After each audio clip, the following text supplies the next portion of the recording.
dalaga sa Ilog Pasig. Makulimlim ang langit at mabagal ang pag-usad ng barkong Tabok habang nagsisiksikan ang mga pasahero sa kubyerta. Ang tubig ay tila mababaw at maputik, dahilan para mainis ang ilang sakay, lalo na si Doña Victorina, ang babaeng may mapagmataas na asal at mayayabang na pananalita. Kapitan, bakit sa gawin niyong papunta ang mga hangal mong timonero? Bakit ang bagal ng usad? Mababaw lamang doon, Ginang. Wala naman kasing matinong lawa dito sa Pilipinas. Ang lulas ay napakadali. Humukay ng isang matuwid na kanal mula sa bunganga ng ilog hanggang sa lawa. Ngunit dun, Simon, nangailangan yun na malaking halaga. Gamitin ang mga bilanggo, pagawain ng buong bayan. Paglagain ng itik ang lawa para lumalim ito. Maaari ko bang ilathala ang iyong panukala? Habang nagpapatuloy ang mabagal na paglalayag, nagkwento si Padre Florentino ng isang alamat, ang alamat ni Doña Jeronima. Tahimik na nakikinig ang mga pasahero. Maliban kay Simon, nawari naglalakbay ang isip sa sariling nakaraan. Noong unang panahon, may mag-aaral na ako sa kanyang dalaga. Ngunit naging arsobispo siya. Nagkuweba siya para sa kanya. Kahanga-hanga, isusulat ko to. Ano sa palagay ninyo, Padre San? Hindi marangal na bawian ng pag-asa ang isang negro. Di ko matulad ng ugali ng isang arsobispo. Doon sa dako roon, pinaputukan si Ibarra hanggang magkulay dugo ang tubig. Sumama na sa salangkay ng kanyang ama, isa ring Pilipostol. At sa mga salitang iyon, tila may sugat na muling nabuksan sa puso ni Simon. Ang taong nagbalik na may bagong anyo, bagong pangalan, ngunit dala pa rin ang lumang kirot. Ang kabataan, ang pag-asa ng bayan. Kung ako'y magkatapos, ibig kong tumulong sa mga napi. Ang karunungan ay walang kabuluhan kung hindi gagamitin upang maghiganti. Hindi ko maunawa ang humingi ng pagbabago, ngunit ayaw magsakripisyo. Kung malamtan sa malinis na paraan, bakit dadaan pa sa dugo? Sa isang dampa sa gitna ng bukirin, naghilamos ng luha ang pamilya ni Kabisang Talis. Dating magsasakang maunlad, ngunit ngayoy biktima ng pang-aagaw ng lupa.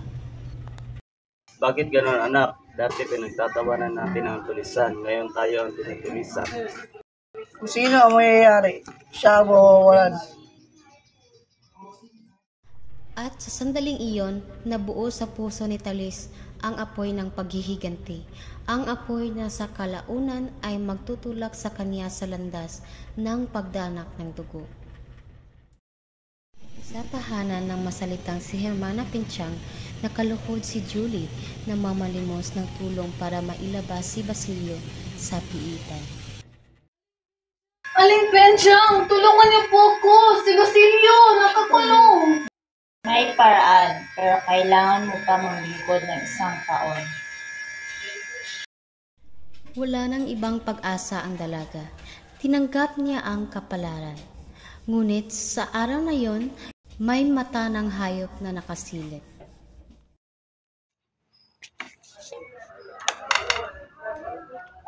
Ang ganda mo talaga, Julie.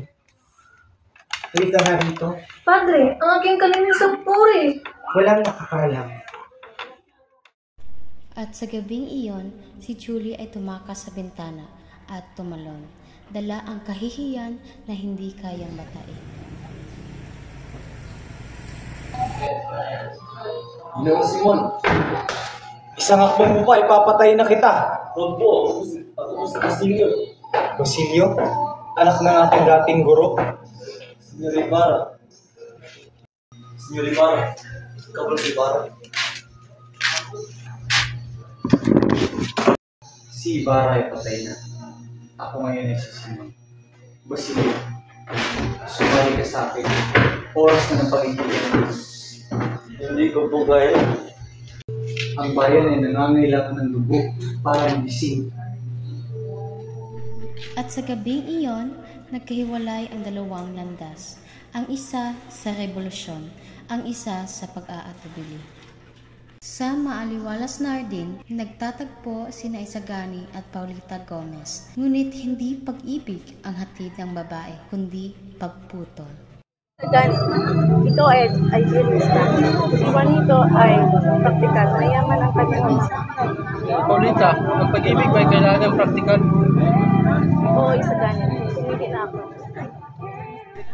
At sa isang suliyap, naglaho ang pangarap ni Isagani.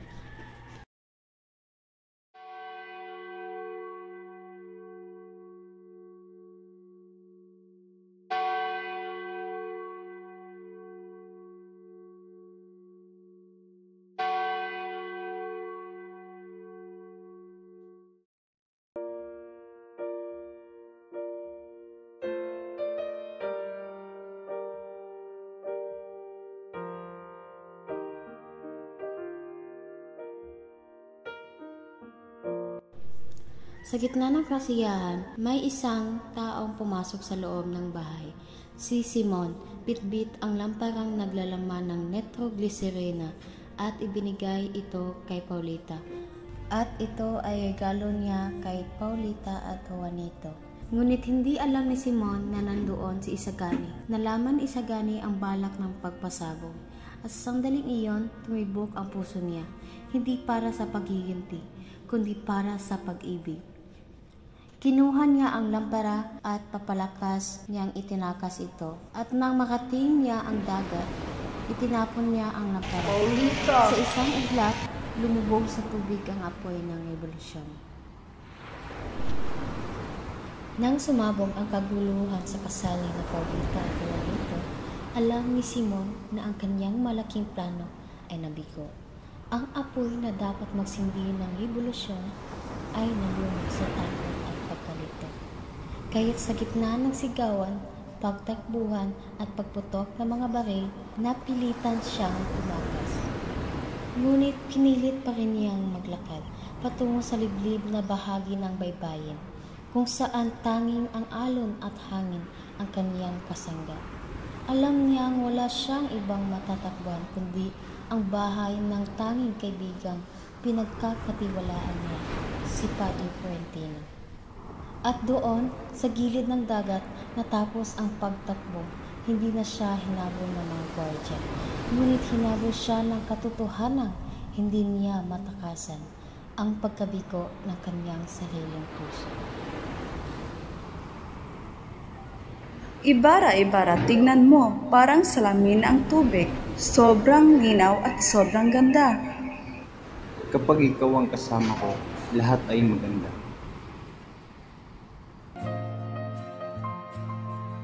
Para sa iyo, Ibarra, upang hindi mo ako malimutan. Hindi kita malilimutan kahit kailanman.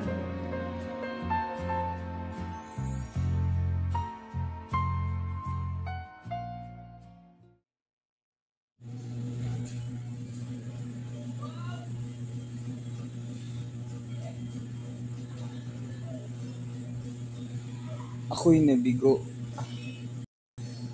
Ang mundo ay hindi maliligtas sa pamamagitan ng dahas at dugo. Nais kong gumanti. Nais kong isigaw ang aking puot. Ipahayag mo sa Diyos ang iyong mga lihim. Siya lamang ang nakakabatid ng tunay na kalayaan. Nang hina ang paghinga ni Simon, dahan-dahang pumikit ang kanyang mga mata. Sa wakas, natuldukan ang buhay ni Crisostomo Ibarra, ang binatang minsang nangarap ng mapayapang pagbabago, at ang alaherang puno ng puot na nagngangalang Simon. Naiwan si Padre Florentino sa tabi ng walang buhay na katawan, at nang isalaysay ni Simon ang mga lihim, ang mga alahas, ang mga sandatang dapat pasabugin, ang mga kanyang pagtitiwala sa revolusyon. Nalaman ng pare ang bigat ng panganib. Dinala niya ang kahon ng mga alahas sa gilid ng bangin, kung saan ang dagat ay walang hanggan. At sa isang malakas na ibinugang hangin, inihagis ni Padre Florentino ang mga alahas sa karagatan. Bumagsak ang mga ito sa kailaliman, parang mga pangarap na nawaglit, parang apoy na tuluyang pinatay ng dagat. Magsilbing aral nawa kayo sa mga naghangad ng kalayaan sa maling paraan. Ang karangyaan na galing sa kasalanan ay hindi magbubunga ng tunay na kalayaan. Tanging puso na malinis at taong handang magsakripisyo ang makapagbibigay na bukang liwayway sa bayan.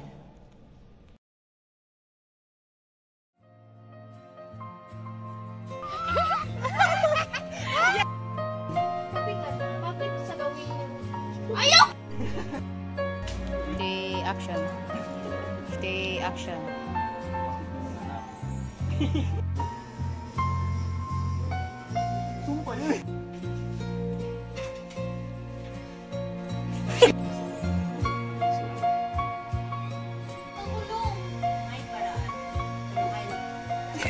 Ang kabataan, ang